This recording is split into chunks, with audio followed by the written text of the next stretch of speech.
Well, good morning. It is very early morning. It's 4 o'clock in the morning, and why am I out here in the car in the freezing cold? Well, two trains I want to try and catch. Really, you can only try and catch these trains in the summer and very close to the longest day, because at 4 o'clock in the morning you can just about probably see in the background the sun is going to be coming up in about half an hour. So the two trains we're trying to catch are the new Tilbury 2 to Coatbridge intermodal train that's going past in about 20 minutes time. The other one that I want to get is one of the two southbound Caledonian Sleeper trains. These are some of the longest passenger trains on the UK network. This one's going to be 16 coaches long. It's a combination of the Inverness and Aberdeen. There's one I'm going to get. That comes through about 20 past 5. Sun's coming up about 10 to 5 today. So I'm hoping this is a bit of an experiment, because I don't know how much daylight, how much light is out here enough for the for my DSLR to take a picture of. But we'll give it a go and we'll see what we get. But I hope those are the two trains I want to get. I was going to get the other one, the Glasgow Edinburgh Caledonian Sleeper. I'll be honest, I overslept. That's why I haven't got it. Anyway, so let's see if we can get these two and see what we get. Well, just discovered on real-time trains that intermodal train I wanted to get went through 20 minutes ago. It was 20 minutes early. So, the Caledonian Sleeper is the one I will be getting, but that's running 20 minutes late. It's not going to be here at 5 o'clock, it's going to be at 20 past 5 in over an hour. Good thing I don't live that far away now. I could go home and come back. But no, my bloody luck. Well, I suppose missing this, missing that train gives me an opportunity to explain why this location is so brilliant for train spotting, or rail fanning for our US cousins. So I'll explain where I am and why it's so good for train spotting. Okay, going to give you a little bit of an introduction as to where we are today, or where a lot of my train spotting or rail fanning videos actually come from. So this is the area of the UK that we're looking at. So this area here is, I'll just zoom out so we can get a little bit of context as to where we are. So as you can see, we're halfway between Liverpool and Manchester in the northwest of the UK. So that's where we are. So I'll just zoom back in again. And we're on the West Coast Main Line. It's one of the busiest lines in the UK, connecting the south of England to Scotland. And the actual West Coast Main Line is this one here. Follow the arrow from my cursor and heads up there. This line here that's running left to right is the Liverpool-Manchester Railway, and that heads on over to the east coast up towards Newcastle, Scarborough, Leeds, across the Pennines. This was the first passenger carrying railway in the world, in actual fact built in 1825. In fact, here where this Y is, was the very first station built within a Y, called Earlstown, which is actually part of Newton the Willows. And along here we've got something called the Nine Arches, which was the very first viaduct ever built in the world. So it's very historical, this area. We also have here in the Vulcan Village the Vulcan Foundry, which built lots of steam and diesel and electric locomotives in during the last sort of 150 so years, including locos that are quite famous in the UK, called Class 27, Class 37s, Class 50s, Class 55s, the Deltics, and Class 20s, amongst others. So the West Coast Main Line can see up to a staggering 255 trains in any 24-hour period during the week. That's nearly one train every 6 minutes on average. In reality, it's not quite like that, they're quite bunched together. A range of both passenger and freight trains throughout that 24-hour period. Mainly overnight, you've got the sleeper trains, which is why we're here. Now, I'm going to go a little bit further south into Warrington. So here we go. As you can see, we've got a yard here. It's called Arpley Yard. Now, a lot of trains used to start and finish at Arpley Yard. In fact, even now, Warrington Bank Quay, which is about here, is still a staff changing point, or train crew changing point, I should say. So that still happens at Warrington. The Arpley traffic has reduced greatly over the years. The West Coast Main Line, or there used to be in the UK a lot of what the Americans would call manifest trains. In the UK they were called mixed goods trains, or they were actually called Speedlink, but that disappeared several years ago, and we don't have any mixed freight trains in the UK anymore, which is a shame. And they used to come into Arpley Yard and sorted to their destinations. That doesn't happen anymore, unfortunately. Another thing that Arpley Yard used to look after were coal trains going to the Fiddler's Ferry power station, which is just down here. Now, unfortunately, Fiddler's Ferry actually shut in 2020, so there are no coal trains that come down the West Coast Main Line anymore. However, as you've probably seen in some of my videos, they've been replaced by the large or long biomass trains that now come through the area. Arpley is still used. As I say, there's a crew change point here. It's still in use, but it's the amount of trains going in and out of there are greatly reduced now, unfortunately. So we do a lot of rail fanning down here. Well, I'm very lucky to be living in such an area where there's such a wide range of trains that run up and down this line. The line here, the Liverpool over to Manchester and across the Pennines, we get freight trains coming in from Liverpool, which are intermodal trains on occasion, and the biomass trains come from there along with other types of trains. The West Coast Main Line is intermodal. There's a log train that comes down, which is very heavy and very loud when it comes through. And obviously we've seen things like the passenger trains, like our high-speed trains. The whole West Coast Main Line is electrified, and I think it's rated around 125 miles an hour, I think, in places. I believe it is anyway.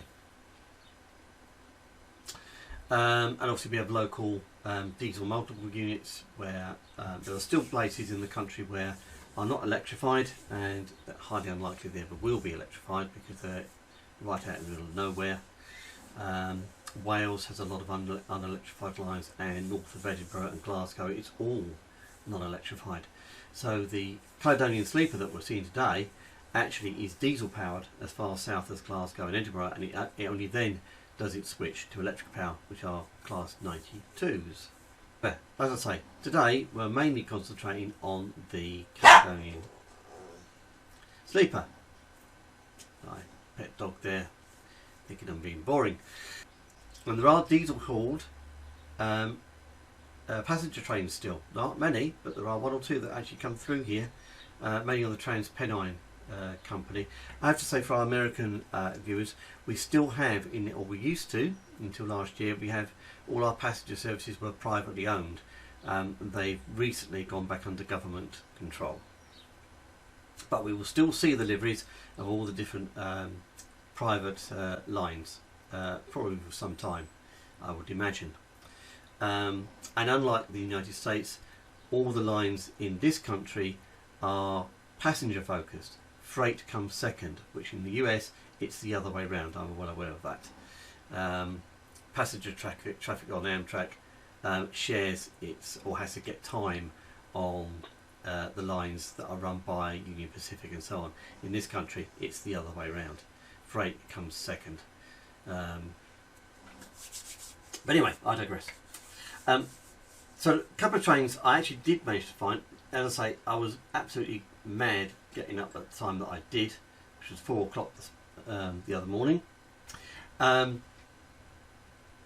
I've got a few other trains that you'll see in this video as well. Now, just thought I'd give you a little bit of overview. Let's zoom right in as to where it is we are actually. We're actually just south of Winwick Junction, which is here. And this line on the left heads up to Earlstown, and the one on the right, as I said, goes up to the West Coast Main Line. This is not what they were calling in the States a grade crossing. This line here going left to right actually goes over this. In fact, if I put it on the satellite picture, there we go, and we'll zoom in. Oops, I want to do that. There you go. So as you can see, there's a cutting here where the West Coast Main Line goes through, and the Liverpool-Manchester line goes over the top. Just back, and we'll zoom back out again. Now, at this point, these are two lines, and these are two lines. Again, something different in this country than the States. Our trains go on the left, whereas I know in the States they can be left or right. But all trains, if I was going to go north here, all the trains would be taking these left lines. Coming south, they're coming down left again, but they're coming down this right line. That makes some sense. But at the point where we are, there are 4 lines. In fact, here we go. Zoom right in. There are 4 lines there, I promise. I don't know why they've got 3, but there are 4 lines. Actually, I'm in the wrong place, sorry. We are actually down here on Alder Lane. This is where all the photography is taking place today. So let's put it on the phone. There we go. So let's just have a quick look here. So this line here, the one on the far left, that line will diverge off towards the Liverpool-Manchester line. The next line in is the fast line that will carry on up the line and up towards Scotland. This line here is the southbound line down towards London, and this line here is a slow line, and most freight traffic or other traffic that's actually like local DMU services or things like this will actually take this line here and move and go into platform, just trying to remember, 1 at Warrington. Now we'll just move up. You can see some crossovers here, and we'll go up to the place where it diverges. So there we go, as you can see. So any trains coming southbound out of the Liverpool-Manchester line will come down here. They will come onto this, and they will stay on. They will either stay on this line, or they will take the crossover here, continue down, and then more than likely they will take the slow line here. Traffic, as I say, traffic heading north, if it's going directly up to Liverpool and Manchester, will actually take this line, and the other lines will diverge up here. So just a little bit of explanation as to what we're going to be seeing today. As I say, we are literally just south of Winwick Junction. This here, there aren't really any places for you to pull over and stop, and unfortunately the same is true up here. There is the golf course, and when my two were actually doing golf, I used to park in the car park here, and I used to be able to get some photographs here and here. But it's not easy, and this is that road there, ducks underneath. You can get these are public playing fields. You can get some stuff here, but the line is then diverging here and up into a cutting. Another place where you can get photographs is here on Mill Lane. It's a fantastic, one of the best places in the UK to do any rail fanning and train spotting. On the West Coast Main Line. The East Coast Main Line obviously goes up the East Coast, and it's just as good for train spotting as well, especially up near the York area. But anyway, let's. I'm really waffling now, so let's get on with the video, and we'll go from there.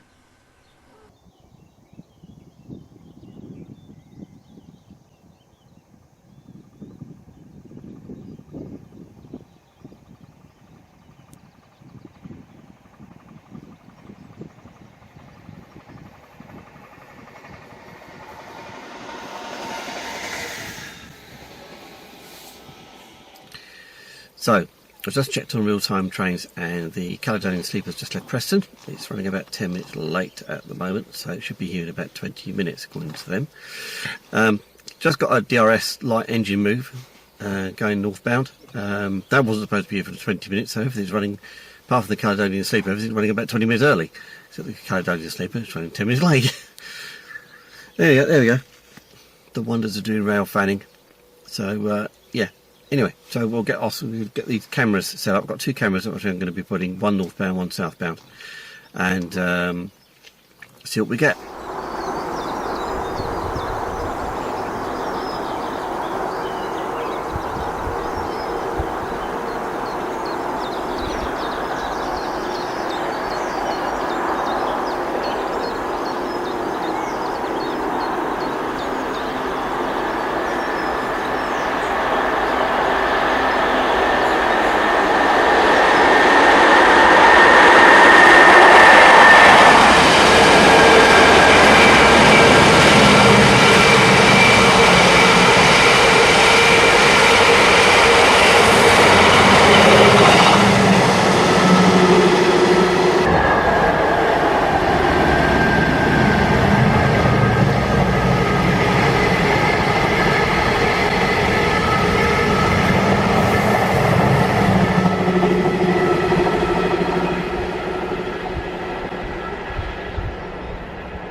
Well, got it. That was worth it. 16 coaches that train is, from both Aberdeen and Inverness. Fort William and the Inverness train does the same, and so does the Glasgow Edinburgh ones. But they run at slightly odder times through here. They're a little bit more difficult, I think, to get. If I wanted to get those, I think I'd have to make a trip down to Bank Quay, which is just down from here, it's only about 10 minutes away. I think it would be easier to get there because the platforms are lit, and I think you'd be able to get them much better. Even though it's, we're in the height of summer, the one of them goes through at 3:30. Might be light enough for that one, maybe, but the other one goes through at midnight, so it will be dark then. Anyway, so that was worth getting up early for, I think. So thank you for watching, and we'll see you on the next one.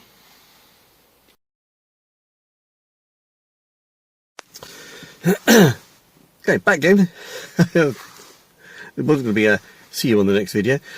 I didn't realise that Dalesman is running today. So it's now just gone 6 o'clock. Come back after having a cup of coffee. And I'm here to catch the empty coaching stock coming down from Carnforth, heading down to Chester. It's due here in about 20 minutes or so. And unfortunately I then can't catch the northbound when it leaves Chester and comes back through here, because I'm doing the school run this morning. However, I am going to be around this evening when it's doing its southbound run, and then it's going to do an empty coaching stock run from Chester back to Carnforth. So I'll be able to catch that this evening, so that'd be great. Now at the moment I don't know much about it. It looks like it's passed for a 37-47 top and tail. It's also passed as a steam hauled service. Now, sometimes the steam hauled services do run this far south when they're doing when they're doing these rail tours. Sometimes they don't, and you don't know until you get out here and have a look. My guess is that it's going to be top and tail diesel, and the steam loco will be attached further north. That'll be my guess. That'll disappoint my daughter. She loves steam trains. So we'll see what comes through in about 20 minutes time. So on its way down, it's just past Preston, so we'll get set up and we'll see what we get.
Well, there we go. It's a cold old day today.